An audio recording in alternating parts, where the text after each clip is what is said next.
Selamat siang saudaraku, salam sehat selalu ya. Jangan lupa hati harus gembira karena hati yang gembira adalah obat yang paling mujarab. Siang hari ini saya ingin fokus membahas tentang nasib dan kondisi anak Indonesia yang berasal dari keluarga menengah ke bawah. Ya. Yang pertama ada kejadian viral seorang anak di NTT bunuh diri. Dia nulis surat bahwa dia tidak ada uang untuk membeli peralatan sekolah. Saya menangis melihat berita ini, ya. Bapak Prabowo, ya, saya nangis. Dan itu satu sampel, tapi ada banyak bahkan ribuan. Yang baru-baru ini viral Bapak Prabowo. Saya nggak tahu itu daerah mana. Saya rasa di daerah Sumatera Utara, saya nggak tahu, kurang pasti. Tapi saya tonton itu di TikTok. Ada seorang ibu bersama suaminya membawa anak balita. Dia mengambil gas, mencuri, tertangkap tangan. Karena tertangkap tangan, toko yang menjual gas itu mengikat ibu daripada anak itu di depan suaminya, di depan anaknya, diikat. Kejam nggak menurut Anda, Bapak? Ya. Padahal kita orang bertuhan, ya. Dan Anda baru tahu Bapak Prabowo, sekali-sekali Anda main ke lampu merah ataupun ke warung kopi di tempat kami. Dimanapun warung kopi Aceh saya duduk, pasti saya akan melihat anak kecil disuruh ibunya pasti atau ada orang lain meminta-minta, menyanyi dan lain sebagainya. Dan itu semakin meningkat. Ya. Jadi Bapak Prabowo, ya, kalian semua para petinggi negara ini, baik ketua partai ataupun panglima TNI ataupun Kapolri ataupun Kejagung dan kalian menteri, ya.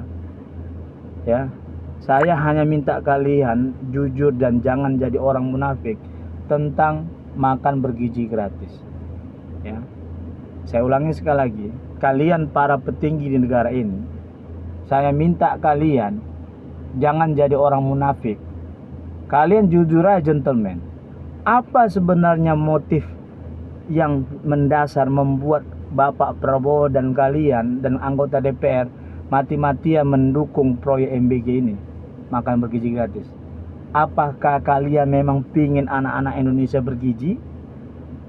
Atau kalian pingin kalian dapat proyek dari transaksi MBG ini? Ya. Coba jawab jujur. Kalau saya Bapak Prabowo, saya sarjana hukum. Tapi Bapak Prabowo, ketika saya sekolah SD, SMP, SMA dan kuliah, saya ini diajari matematika Bapak Prabowo. Saya diajari membuat statistik. Saya diajari juga untuk analisa, ya. Memang nggak berapa banyak SKS-nya. Tapi setidaknya saya nggak bodoh-bodoh amat Bapak Prabowo. Ya. Saya mau tantang kalian semua petinggi negeri ini, ya. Kita sepakat kalian memang benar-benar ingin membuat anak Indonesia yang sekolah supaya bergizi. Sekarang, berarti kalau kalian ingin membuat anak Indonesia supaya semuanya bergizi, artinya di dalam hukum atau dalam pemikiran saya, yang kalian kasih itu adalah anak Indonesia yang kekurangan gizi.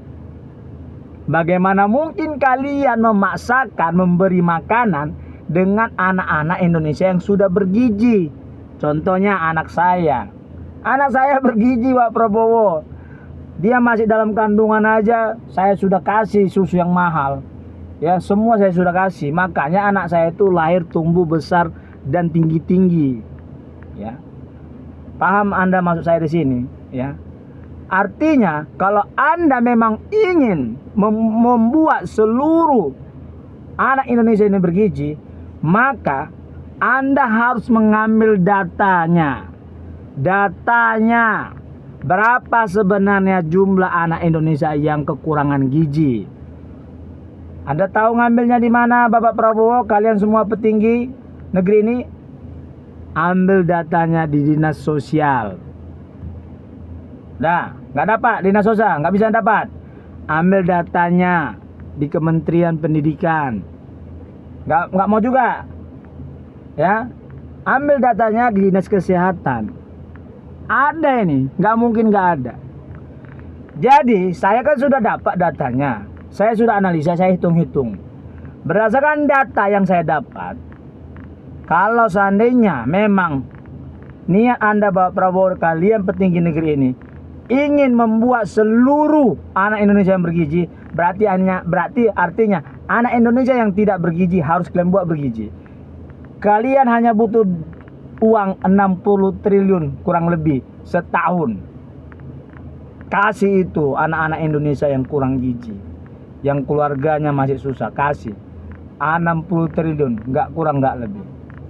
Tapi faktanya kalian buat 360 triliun anggaran kan? Ya, makanya saya bingung sendiri. Oke, nggak maulah, itu tidak adil. Harus seluruh siswa Indonesia yang ada di negeri ini, ya, seluruh ya, artinya walaupun anak orang kaya sudah gemuk-gemuk, sudah sehat-sehat, tetap juga kasih makanan. Artinya itu kan pemaksaan sebenarnya.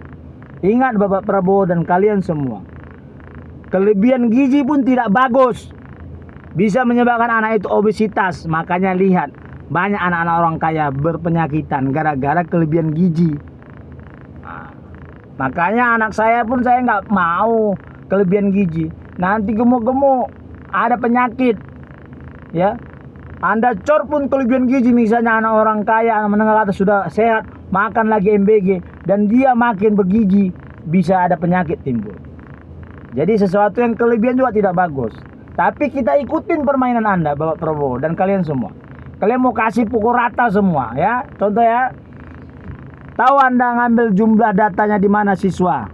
Gampang, ambil jumlah siswa Kementerian Pendidikan dari TK sampai SMA. Ambil berapa juta? Sudah, kalikan 15.000. Kan kalian bilang anggaran MBG kan 15.000 kan? Kalikan 15.000. Ya. Kalikan 15.000. Kalikan 15.000, kalikan berapa hari? Ya. Saya sudah hitung, anggarannya tidak sampai 200 triliun, Bapak Prabowo. Tidak sampai.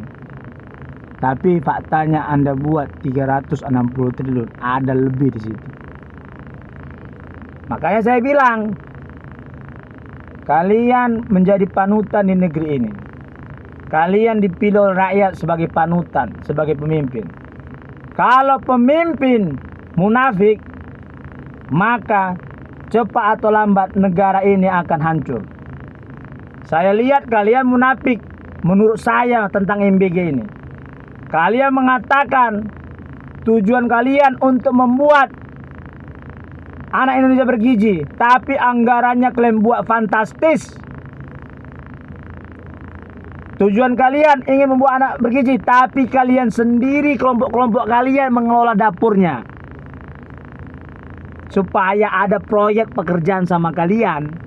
Padahal judul kalian untuk membuat makanan anak Indonesia bergizi, sehat. Jadi kalau dalam hukum, kalian ini sudah salah. Kalian sudah melanggar Undang-Undang Dasar 1945. Ya. Kalau memang tujuan kalian ingin membuat anak Indonesia bergizi dan tepat sasaran, ada contoh banyak yang sudah zaman dulu puluhan tahun bahkan ratusan tahun sudah melaksanakan MBG ke anak sekolah. Apa contohnya di mana? Jepang, Cina, ya, Amerika, Eropa. Kita ambil terhadap Jepang atau Cina. Itu anak-anak itu kasih makan bergizi. Sekolahnya, dapur sekolahnya itu bersih, dibuat, dibantu pemerintah. Jadi anak-anak itu makannya dari sekolah itu, dimasakkan. Bisa kok. Cuma kalau si Bapak Prabowo dan kawan-kawannya membuat niru kayak di Cina, tidak ada lagi proyek untuk kawan-kawan Anda kan Bapak Prabowo. Tidak ada keuntungan besar untuk teman-teman Anda kan Bapak Prabowo. Dan itulah yang saya bilang, mental Anda mental pengusaha. Karena keluarga Anda semua pengusaha dan kawan-kawan Anda itu juga pengusaha. Kalau mental kalian betul-betul mental pemimpin yang tulus, maka kalian akan pilih sistem seperti kayak di Cina. Salam sehat dari saya, Trino Fernando Sianturi. Mereka